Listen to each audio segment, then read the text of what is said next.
আসসালামু আলাইকুম। সবাই কেমন আছেন? সুস্থ আছেন নিশ্চয়ই? ভালো আছেন? আমিও আলহামদুলিল্লাহ ভালো আছি। বেশ কয়েকদিন ধরে একটি বিষয় আপনাদের আমার সামনে চলে আসছে, যেটি আপনাদের সাথে একটু শেয়ার করতে চাইছি। সেটি হচ্ছে যে অ্যা সকালে ঘুম থেকে উঠলেই একটা ভিডিও চোখের সামনে চলে আসছে। সেটি হচ্ছে ওসমান হাদি হত্যার প্রধান অভিযুক্ত আসামি যে ফয়সাল করিম, তিনি বেশ কয়েকদিন ধরে টানা কয়েকটি ভিডিও ছাড়ছেন এবং তিনি ভিডিওটি বাংলাদেশের মানুষকে একটি বার্তা দেওয়ার চেষ্টা করছেন। আসলে সে বার্তাটা আসলে কি? আসলে এই ভিডিওটা ফেক কিনা? এটি কি এআই দিয়ে বা ডিপ ফেক দিয়ে তৈরি কিনা? এই বিষয়টা নিয়ে যদি একটু কথা বলেন। আমার পারসেপশন যেটি হচ্ছে যে, আমি একটু এটা অবজারভেশন করেছি যে অ্যা ফয়সাল নিজেকে নির্দোষ দাবি করছে এবং যে ভিডিও বার্তা দিয়ে তিনি মানুষকে বোঝানোর চেষ্টা করছেন যে তিনি এখন দুবাইয়ে অবস্থান করছেন, তিনি ইন্ডিয়াতেও নেই। আসলে এই কথাটা কতটুকু সত্য? কতটুকু সত্য সেটি তদন্ত করবে, তদন্ত করার মানে উপরে ডিপেন্ড করছে আসলে এটি সত্য না মিথ্যা। আমি আসলে যেটা বলতে চাচ্ছি সেটা হচ্ছে যে, যেই ভিডিওটা তিনি ছাড়ছেন সামাজিক যোগাযোগ মাধ্যমে, এটা এআই নাকি ডিপফেক দিয়ে তৈরি। তো এআই এক্সপার্টরা এটাকে খুব ভালো করে ফ্যাক্ট চেক করেছে এবং সেটা কনফার্ম করেছে তারা, এটা এআই এবং ডিপফেক বা কোনোটাই না। এটা হচ্ছে সলিড একটা ভিডিও এবং এটি নাকি সত্য ভিডিও। এবং ছাত্রলীগের নেতারাও আপনারা দেখবেন, হয়তোবা অনেক জায়গাতে দেখেছেন, যদি একটুখানি ভালো করে দেখেন, খেয়াল করেন, তাহলে দেখবেন তারাও এই ভিডিওটা কিন্তু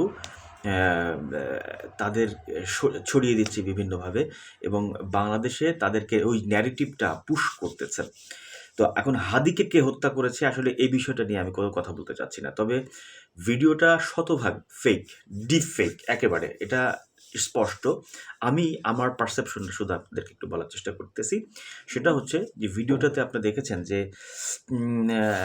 হাদি যখন ফয়সাল করিম যখন কথা বলছেন তখন তিনি মাঝে মধ্যে তার মুখমণ্ডলের এই ঠোঁটের নিচে যে ছোট দাড়িটা, এই ছোট দাড়িটা, এটা কিন্তু একটা নির্দিষ্ট সময় পর নাই হয়ে যাচ্ছে, ভ্যানিশ, মানে দেখা যাচ্ছে না। ইনভিজিবল বা ভিজিবল থেকে ইনভিজিবল হয়ে যাচ্ছে।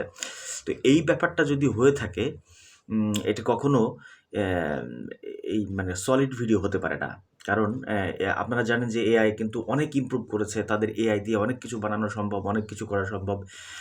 মানুষের একদম সত্য ভিডিও একদম মানে খুব সুন্দর করে তৈরি করে উপস্থাপন করে দিচ্ছে।